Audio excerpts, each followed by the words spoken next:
Kira stood at the viewing window of the diplomatic vessel, watching the human military outpost grow larger against the black ocean of space. The station looked different from Velthian architecture. It was angular and gray, built for function rather than beauty. Kira's long fingers pressed against the cool glass, and the pale blue skin of their reflection stared back with wide, nervous eyes. The war had come to the Velthian people like a storm they never saw building. For 3 generations they had lived in peace. They grew crops, studied the stars, and raised their children without fear. Then the Molthari Empire arrived. 3 colony worlds burned before the Velthian Council understood that peace could not be negotiated with those who only understood violence. That was when someone mentioned the humans. Kira had studied human culture during their time at the Academy. They knew about Earth, the small blue planet that had sent explorers across the galaxy 2 centuries ago. Humans were strange. They ate meat. They kept predatory animals as pets. Their entertainment included watching simulated violence. But they were also known for their poetry, their music, their capacity for kindness. And they were known as the best fighters in the galaxy. The vessel docked with a metallic clang that vibrated through the floor. Kira adjusted their uniform and walked toward the airlock. 3 other Velthian diplomats waited there, all older, all carrying the weight of their people's survival on their thin shoulders. The eldest, Counselor Vren, nodded to Kira. "You will be our liaison with the humans," Vren said. His voice was soft, as all Velthian voices were. "You understand their ways better than we do." Kira wanted to say they did not understand humans at all. Reading about them was different from meeting them. But they simply nodded. The airlock opened with a hiss of equalizing pressure. The human station smelled different. There was a metallic tang in the air, mixed with something chemical that made Kira's nose wrinkle. The gravity was slightly heavier than the ship, and Kira felt the extra weight in their knees. The corridor was lit with harsh white lights that reflected off metal walls. A human waited for them at the end of the corridor. He was shorter than Kira expected.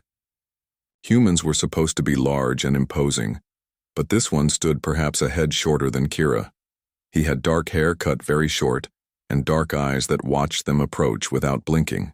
He wore a gray uniform with several patches Kira did not recognize. His face was smooth and young, but something in his eyes looked old.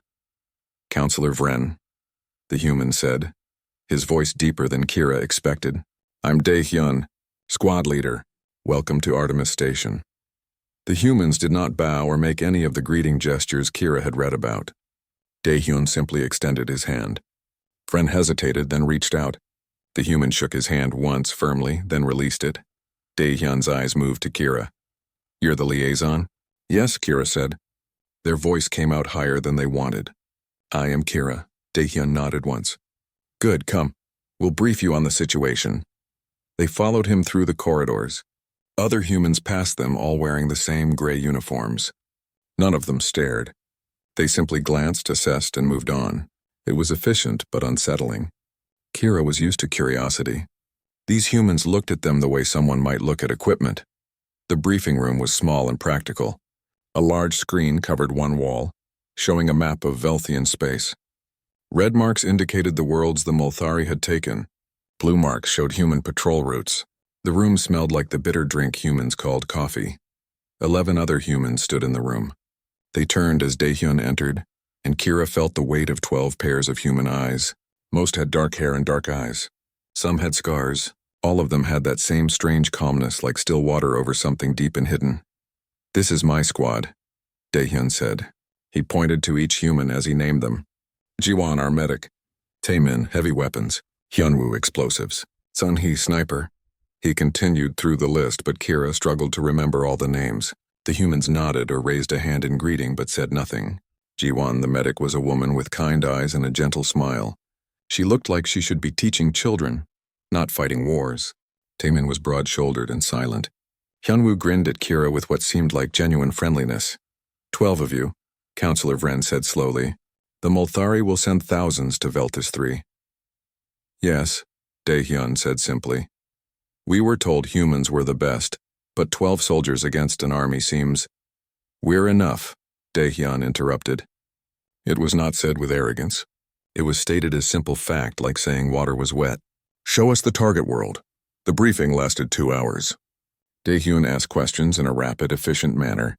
How many civilians on Velthas 3? What was the terrain like? Where were the landing zones? What weapons did the Molthari prefer? The other humans listened and occasionally made notes on small devices. Kira noticed that none of them seemed worried. The Molthari were brutal warriors famous for their savagery. Each one stood 3 times the height of a human and wore natural armor plates. They enjoyed causing pain. They took trophies from those they killed. Even the recordings of their attacks made Kira's stomach turn.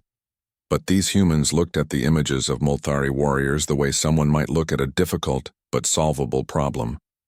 When the briefing ended, Counselor Vren and the other diplomats returned to their ship. Kira remained behind as planned. They would travel with the human squad to Velthas 3 and coordinate the defense. Get your things, Daehyun told Kira. We ship out in 1 hour. Kira returned to the diplomatic vessel and collected their small bag of belongings. Their hands shook as they packed. This was real. They were going to war. The Velthian people were not warriors. They had defense forces, but those forces had crumbled against the Molthari. Now they were trusting these strange, calm humans to save them. When Kira returned to the station, the humans were loading equipment onto a transport ship. The vessel was purely functional, with no decorative elements at all. It looked fast and mean. Jiwon approached Kira with that gentle smile. First time in combat? Kira nodded, not trusting their voice. Jiwon's smile turned sad. Stay close to us. You'll be fine. There was something in the way she said it that sent a small chill down Kira's spine. Not a threat, but a promise. A certainty that made Kira wonder what exactly these humans did in combat that required someone to stay close. The transport ship's interior was cramped. The humans settled into their seats with practiced ease, checking weapons and equipment. Kira sat near the back, watching them work. Hyunwoo hummed a tune while inspecting small devices that Kira assumed were explosives. Sunhee cleaned a long rifle with careful, almost loving attention. Taemin was already asleep, his head tilted back, completely relaxed. Daehyun sat across from Kira. He watched them for a moment, then spoke quietly. Scared? Kira nodded. Good, fear keeps you sharp. He paused. The Molthari are dangerous, but they're predictable. They rely on size and aggression. We rely on something else. What? Kira asked. Daehyun's expression did not change, but something flickered in his eyes. Something that made Kira's breath catch. We rely on the fact that we don't stop. The transport ship's engines roared to life. Through the viewport, Kira watched the station fall away. Somewhere ahead was Velthas 3, the agricultural world where Kira had spent childhood summers. Somewhere behind that was the approaching Molthari fleet, carrying warriors who had destroyed 3 worlds already, and between them were 12 humans who looked far too calm. Kira closed their eyes and tried to sleep, but rest would not come. The humans' quietness was somehow more unsettling than panic would have been. It was the calm of predators who knew exactly what they were going to do. The journey to Velthas 3 would take 3 days. Kira wondered what they would learn about humans. In that time, they wondered if they truly wanted to know. The transport ship landed on Velthas 3 just after dawn. Kira stepped off the ramp and breathed in the familiar air of their homeworld's colony. The smell of growing wheat filled their lungs, mixed with the sweet scent of blooming corvin flowers. In the distance, purple mountains rose against a pink sky. This was a peaceful place. A place for farmers and families. Soon it would be a battlefield. The settlement's defense coordinator, an elderly Velthian named Marek, met them at the landing pad. His face showed relief when he saw Kira, then confusion when he counted only 12 humans. This is everyone? Marek asked quietly. This is everyone, Daehyun confirmed. He was already scanning the settlement with those dark, calculating eyes. Show me your defenses. What defenses existed were pitiful. Velthas 3 had basic walls around the central settlement, more to keep out wildlife than enemies.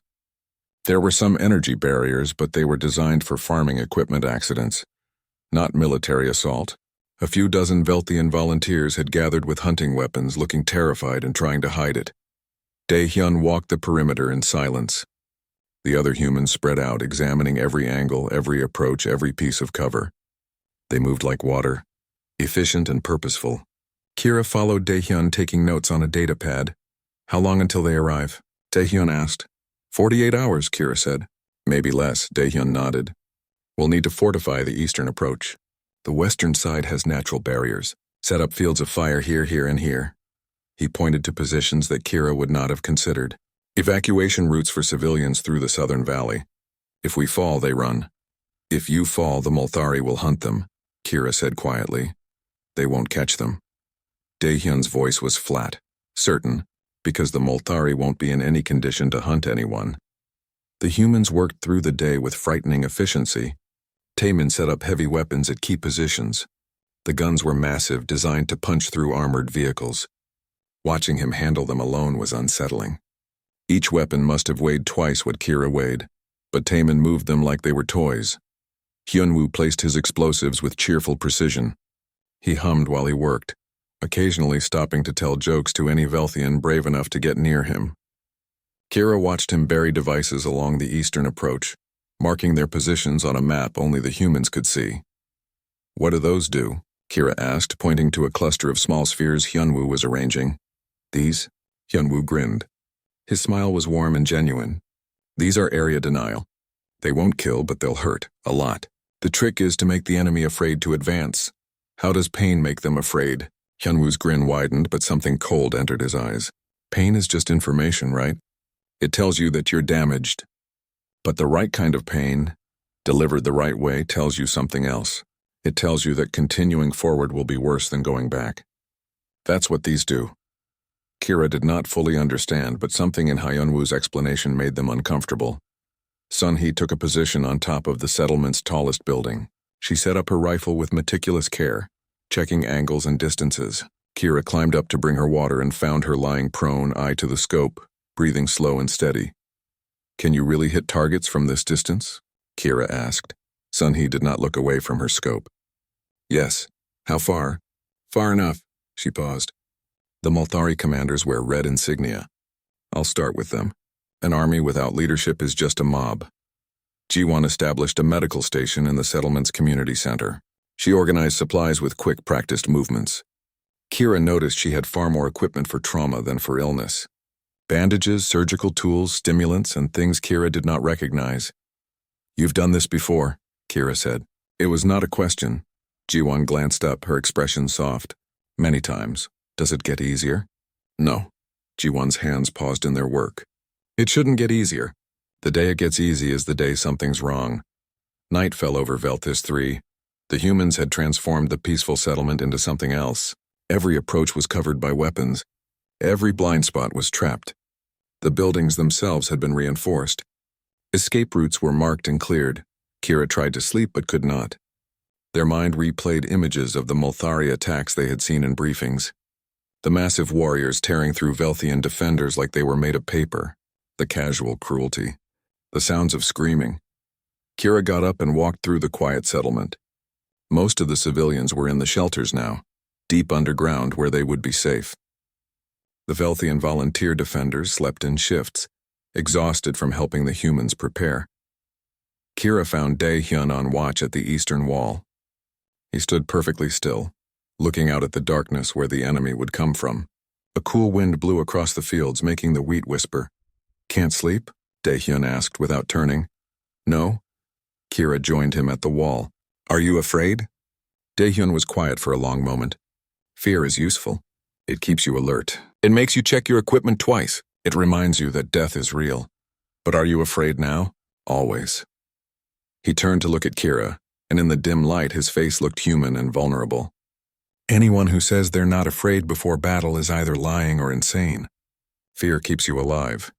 Then how do you function? How do you fight when you're afraid? Taehyun's expression shifted, becoming something harder. Fear is what we feel. Terror is what we give them. There's a difference. Kira did not understand and said so. You'll see tomorrow.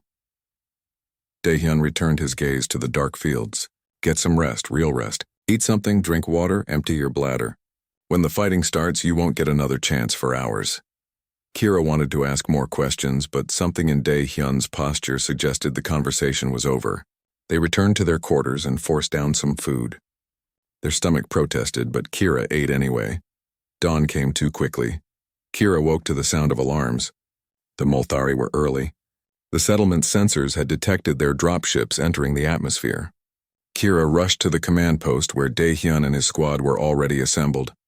The humans were checking their weapons one final time. The movements were automatic, born from doing it hundreds of times before. Load check, safety off. Hyunwoo was still smiling, but it was a different smile now. Tighter, sharper. Sunhee had already taken her position on the roof. Through the command post's window, Kira could see her lying motionless, a statue with a rifle. Kira. Daehyun's voice cut through their panic. Stay with Jiwon. Behind the lines. Whatever you see us do, don't interfere. Understand? Why would I interfere? Daehyun's eyes met Kira's, and for a moment something vast and dark looked out from behind them. Because you might think we've gone too far. But we haven't, remember that. Before Kira could ask what he meant, the first explosion rattled the settlement. On the screens, they could see the Molthari drop pods slamming into the ground 2 kilometers away. Massive hatches opened, and warriors poured out. Kira had seen them in recordings, but seeing them in real time was different. Each Molthari stood 3 meters tall, covered in natural armor plates that gleamed red and black. They carried weapons that looked like they had been designed to cause maximum suffering. They roared as they advanced, a sound that carried across the fields and made Kira's bones vibrate. There were hundreds of them, maybe thousands in the first wave alone. 12 humans stood between them and the settlement. Daehyun touched his ear, activating his communication device. All positions confirm ready. One by one, the humans confirmed. Their voices were calm, conversational, like they were confirming lunch orders rather than preparing for battle. Sunhee, you have first shot. Hyunwoo, wait for my mark on the traps. Taemin, free fire when they hit the 1,000-meter line. Daehyun paused, watching the approaching horde. Remember, the goal isn't to kill them all. The goal is to make them wish they'd never come here. Kira stood next to Jiwon in the medical station. Through the window, they could see the eastern approach. The Molthari were advancing in a massive wave, roaring their war cries, firing weapons into the air in intimidation. Several Velthian volunteers on the walls broke and ran. Kira did not blame them, but the humans did not move. They stood at their positions, calm and ready, watching the approaching horde like farmers watching a coming storm. Sunhee's rifle cracked once. In the distance, a Molthari commander collapsed. The rifle cracked again. Another commander fell. The Molthari kept coming. They hit the 1,000-meter line and Taemin's heavy weapons opened fire. The sound was deafening. A continuous roar that shook the building. Kira watched explosive rounds tear into the Molthari ranks, sending warriors flying. But there were too many. They kept coming. 500 meters. Hyunwoo mark. Daehyun said quietly. Hyunwoo pressed something on his control device. The field exploded, not with killing force but with something worse. Kira watched Molthari warriors stumble into traps that shredded their legs. Others triggered devices that released clouds of something that made them scream and claw at their eyes. The advance slowed. Confused, hurt, angry, but still they came. 300 meters. Jiwon checked her medical supplies one more time. Her hands were perfectly steady. Kira's hands were shaking. Stay down, Jiwon said softly. The humans moved forward. Kira's mind could not process it at first. The Molthari were charging toward them. Hundreds of massive warriors howling for blood, and the humans were advancing toward them, not holding position, not taking cover, advancing. Daehyun led the squad out from behind the defensive walls and into the open ground. They moved in formation, each human covering angles with practiced precision. Taemin's heavy weapon was slung across his back now. He carried a shorter weapon, something that fired in controlled bursts. The sound of it was rhythmic, almost musical. Sunhee's rifle continued its steady conversation with death. Each crack meant another Molthari commander fell. The enemy's formation was losing cohesion. Warriors unsure who should lead now that their officers were dropping. The Molthari reached the humans. A warrior 3 times Daehyun's size swung a massive blade down toward him. Daehyun stepped aside so smoothly it looked like the warrior had missed on purpose. He fired 3 shots into the warrior's exposed armpit, where the natural armor plates had gaps. The Molthari fell, screaming. Another warrior charged at Hyunwoo, who threw something small at its feet. The device exploded with a sound that made Kira's ears ring even inside the building. The Molthari warrior collapsed, its legs no longer working properly. It tried to drag itself forward with its arms. Hyunwoo shot it twice in the head and kept moving. His smile was gone now. His face showed nothing at all. Taimin used his weapon like a club when enemies got too close, then switched back to shooting when he had distance. A Molthari managed to slash him across the arm, cutting deep. Taimin looked at the wound, looked at the Molthari, and shot it in the face. Then he kept fighting as if nothing had happened. Kira watched Ji-won through the window. The medic was watching the battle too, her expression unreadable. She saw Taimin's wound and made a note on her datapad but did not move to help him. Not yet. He was still fighting, so she let him fight. That was when Kira understood something terrible. The humans were not fighting to survive. They were fighting to destroy. Every movement was calculated to cause maximum damage. Every shot was placed with precision. They were not panicking or desperate. They were working.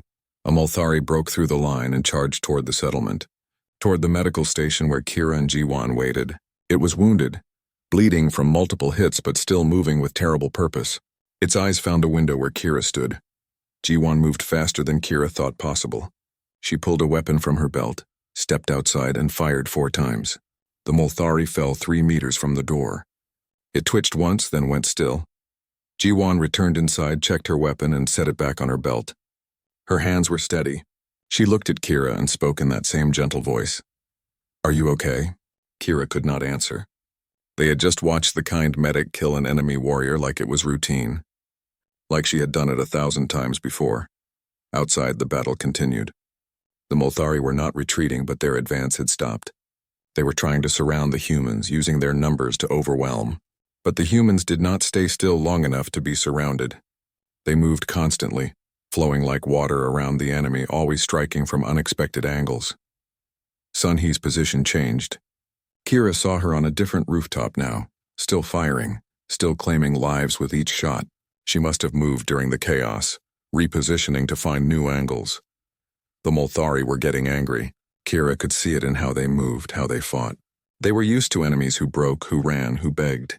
But these 12 humans were doing none of those things. They were fighting with cold efficiency that seemed to infuriate the Molthari more than it frightened them. That was when Kira saw something that would haunt them forever. A Molthari warrior was on the ground, wounded but alive. It had dropped its weapon and was making a gesture that Kira recognized. A surrender pose. In Molthari culture, a warrior who dropped their weapon and bowed their head was seeking mercy. Ji-won was closest. She walked over to the surrendering warrior. For a moment, Kira thought she would take it prisoner or simply move past it. Ji-won pulled out a knife and stabbed it in the throat. The Molthari's eyes went wide with shock, then empty. Ji-won cleaned her knife on the warrior's armor and kept walking. Kira's stomach twisted. They had seen killing today, but this was different. This was not combat. This was execution. Daehyun's voice came through the communication channel and Kira could hear it through Ji-won's earpiece. No prisoners. Make them afraid, Kira understood then. This was not about defeating the enemy. This was about breaking them. The humans were not just fighting. They were teaching a lesson. More Molthari tried to surrender as the battle wore on. None were accepted. Each one was killed efficiently without hesitation. The message was clear. You came here to fight, so you will fight until you die. The Molthari began to understand. Kira could see the change in how they moved. They were no longer confident. They were starting to look for escape routes. An explosion behind the Molthari lines made Kira jump. Hyunwoo had circled behind them somehow and destroyed their command position. The large banner that marked their rally point was burning. The Molthari force, so confident an hour ago, began to fracture. Some tried to retreat. Taemin's heavy weapons cut them down. Others tried to push forward harder, hoping to break through by sheer force. Daehyun's squad adapted, shifted, and killed them. A young human named Youngsu, who Kira had barely noticed during preparations, took a direct hit from a plasma weapon. The bolt caught him in the chest and he went down hard. Kira saw it happen and was certain he was dead. Ji-won was already moving. She crossed the battlefield with her medical pack, sliding into cover next to Youngsu. Kira watched through the window, expecting to see her confirm his death. Instead, Ji-won ripped open his armor and started working. Her hands moved with incredible speed, injecting things, sealing wounds, doing something to his chest that made his body convulse. The whole time she was in the open, exposed to enemy fire. She did not seem to notice or care. 30 seconds later, Young-Soo's eyes opened. 30 seconds after that, he was sitting up, 1 minute after being shot with a weapon that should have killed him. Young-Soo was asking if he could keep fighting. Ji-won gave him something from her pack. An injection of some kind. Young-Soo stood up, picked up his weapon, and returned to the battle. He moved stiffly, clearly in pain, but he moved. Kira realized they were screaming without making a sound. What were these humans? How could someone survive that? How could someone want to keep fighting after that? The Molthari were screaming too, but they were making sound. The roars of confidence had turned to howls of confusion and fear. Their force was breaking apart. Some were fleeing now, running back toward their dropships. The humans pursued them. Dae-hyun gave an order that made Kira's blood turn cold. Hunt them down. Don't let them regroup. The humans split into smaller groups and chased the fleeing Molthari. They moved through the fields like predators tracking wounded prey. Every enemy that ran was followed. Every enemy that hid was found. Every enemy that begged was ignored. Kira watched Sun-hee track a Molthari warrior, who was trying to crawl away with both legs damaged. She shot it once, not in the head for a quick death. In the arm that was pulling it forward. Then she waited. The Molthari struggled, tried to keep crawling. She shot its other arm. She did not shoot to kill. She shot to stop it, to make it lie there helpless, screaming. Other Molthari heard those screams as they fled. They knew one of their warriors was being tortured. The screams followed them as they ran. That was when Kira understood what Dae-hyun had meant about terror. The humans were not just defending the settlement. They were sending a message to every Molthari in the fleet above.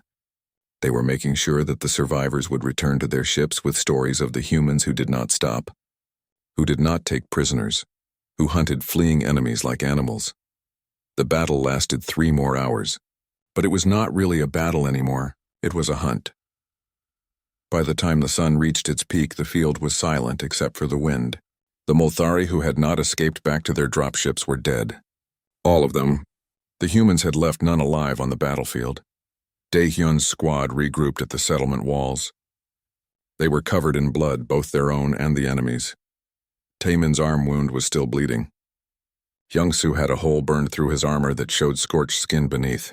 Others had cuts, bruises, and burns. They were laughing. Not cruel laughter. Not mocking. Just relief and exhaustion and the strange joy of survival. Hyun-woo was telling a joke about something that had happened during the fight. Sun-hee was actually smiling. Taemin was letting Ji-won look at his arm while he drank water. They looked human again, like the kind soldiers who had shared food and shown pictures of family. But Kira had seen what they became in battle. Ji-won noticed Kira standing in the doorway of the medical station. She walked over, her gentle smile back in place. You did well. You stayed calm. Kira's voice shook when they spoke. You killed someone who surrendered. Ji-won's smile faded. She was quiet for a moment. Yeah. Why? Because we needed the others to be afraid. An enemy who thinks they can surrender will fight harder. An enemy who knows there is no mercy will break faster. She paused. The settlement was quiet now. The kind of quiet that comes after violence when the world is holding its breath. Kira sat on the eastern wall and watched the purple mountains turn gold in the afternoon sun. The wheat fields below were trampled and burned in places. Bodies still lay where they had fallen, waiting for collection teams that would come tomorrow. Dae-hyun had ordered his squad to rest. They would remain in the settlement for another day to ensure the Molthari did not return. Then they would leave, moving on to wherever the next contract took them. Kira could not rest. Their mind was too full of images. The way Ji-won had killed the surrendering warrior, the way Young-Soo had gotten up after being shot in the chest, the way the humans had pursued fleeing enemies not with anger, but with calm purpose. Most disturbing was how normal the humans seemed now. Taemin was having his arm properly bandaged by Ji-won, complaining about the sting of antiseptic. Hyun-woo was eating rations and reading something on his datapad. Sun-hee was cleaning her rifle with the same loving care as before, humming softly to herself. They looked like people, normal people who might live in any settlement on any world. But Kira had seen them become something else when battle came. Something efficient and terrible and unstoppable. Footsteps on the wall made Kira turn. A young human named Minji approached. She was one of the quieter members of the squad, someone Kira had barely spoken to. She sat down next to Kira without asking, looking out at the same view. Beautiful world, Minji said. Her voice was soft. It was, Kira replied. Before today, it still is. Minji gestured at the mountains, the sky, the fields. This will heal. You'll plant new crops. Children will play here again. We made sure of that. By killing hundreds. Yes. Minji did not look away from the view. Does that bother you? Everything about today bothers me. Kira's hands clenched. I don't understand how you can do what you do and then be so calm afterward. Minji was quiet for a long time. When she spoke, her voice was thoughtful. Can I tell you about Earth? Kira nodded. Earth is a death world. Do you know what that means?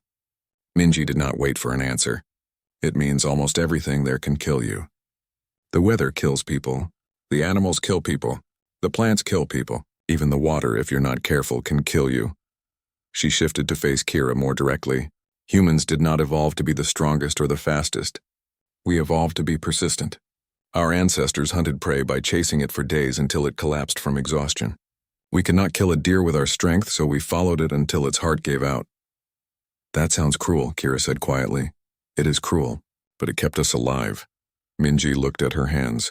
We brought that same trait to everything else. When we developed tools, we made them better by trying again and again. When we built societies, we kept rebuilding them after they fell. When we learned to leave Earth, we kept trying even after our ships exploded and our people died. She paused.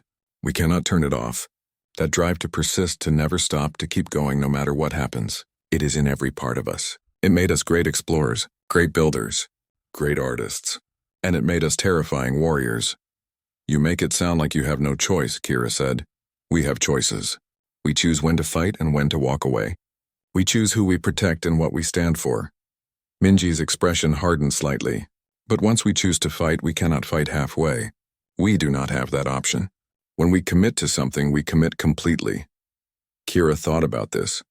Is that why you killed the ones who surrendered? Complete commitment? Partially. Minji looked uncomfortable. Also psychology.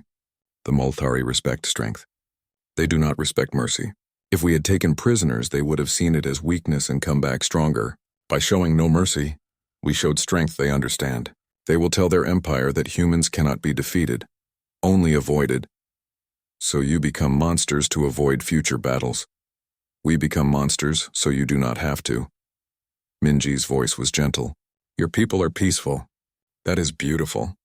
That is precious. Someone needs to stand between that peace and those who would destroy it. That is what we do. Before Kira could respond, Bora, the communication specialist, came running across the wall. Her expression was urgent. Commander Daehyun needs everyone at the command post. Now. They followed Bora back to the command center. The rest of the squad was already gathering. Daehyun stood at the main console listening to something through his earpiece. His face was neutral, but Kira had learned to read the small signs. The tension in his jaw meant something important was happening. Daehyun pulled out his earpiece and addressed the squad. The Multhari fleet is leaving the system, all of it. Not just pulling back, but jumping to FTL and running. A ripple of surprise went through the group. Running meant retreat. Complete retreat. But we only defeated one landing force, Taemin said. They have thousands more warriors up there. I know. Daehyun pulled up a display showing intercepted Multhari communications. Bora has been listening to their chatter. They are calling us Deathwalkers.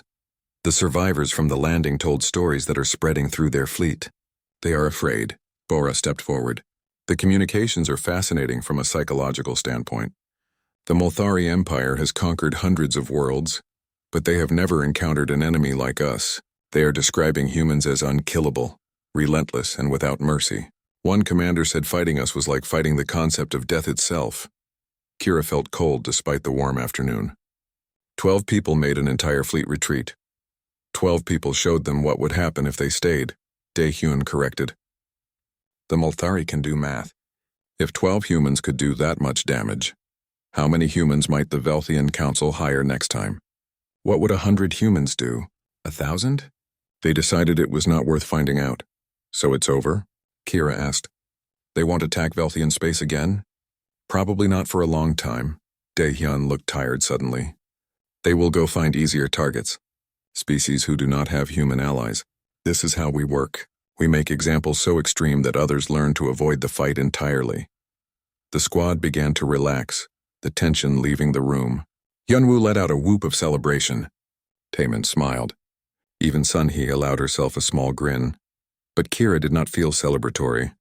They felt hollow.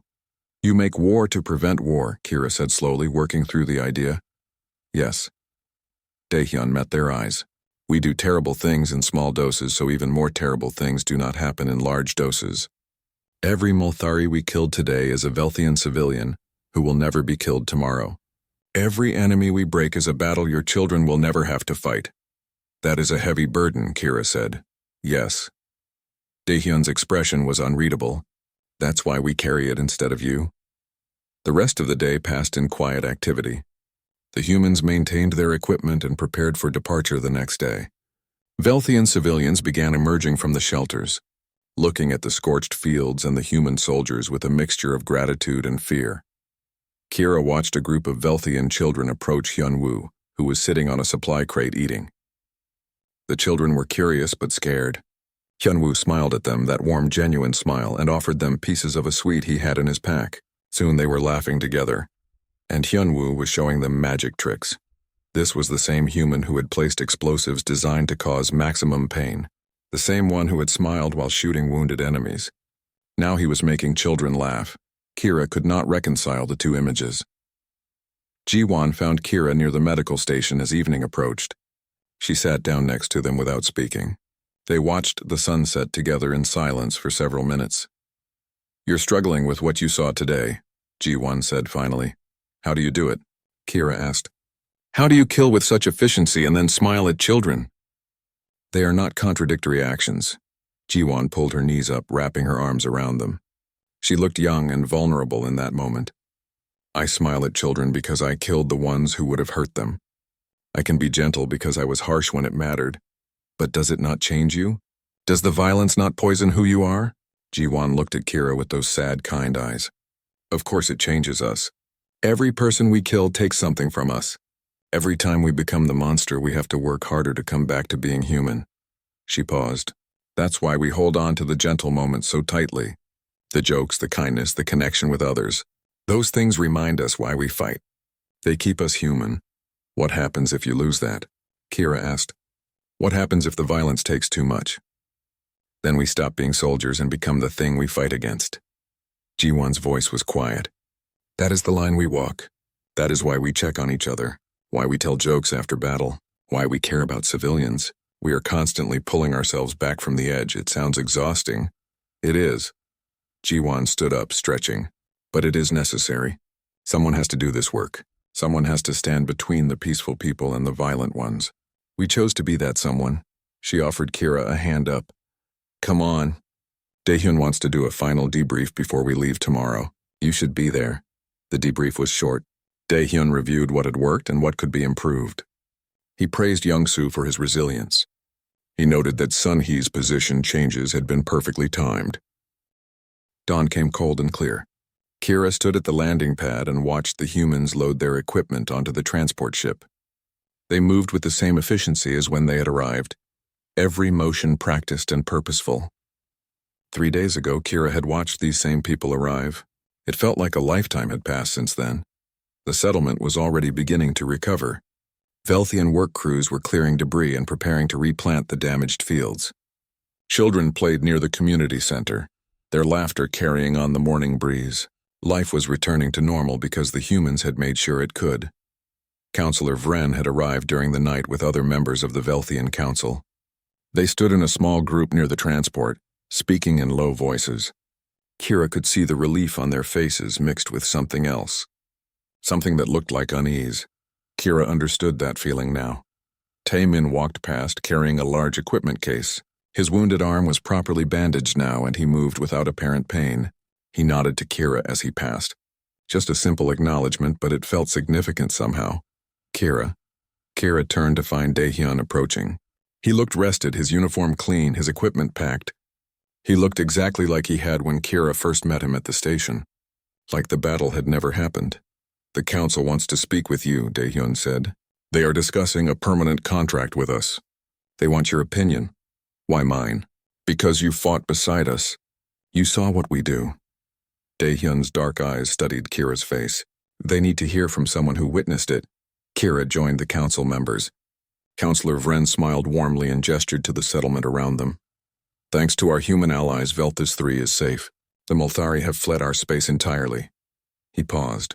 We are considering a long-term contract, having humans as permanent defenders of our worlds. The other council members nodded agreement. They looked at Kira expectantly. Kira thought carefully before speaking. The humans saved us. There is no question about that. They are effective, professional, and committed to protecting those who hire them. But, Vren prompted, hearing the hesitation in Kira's voice.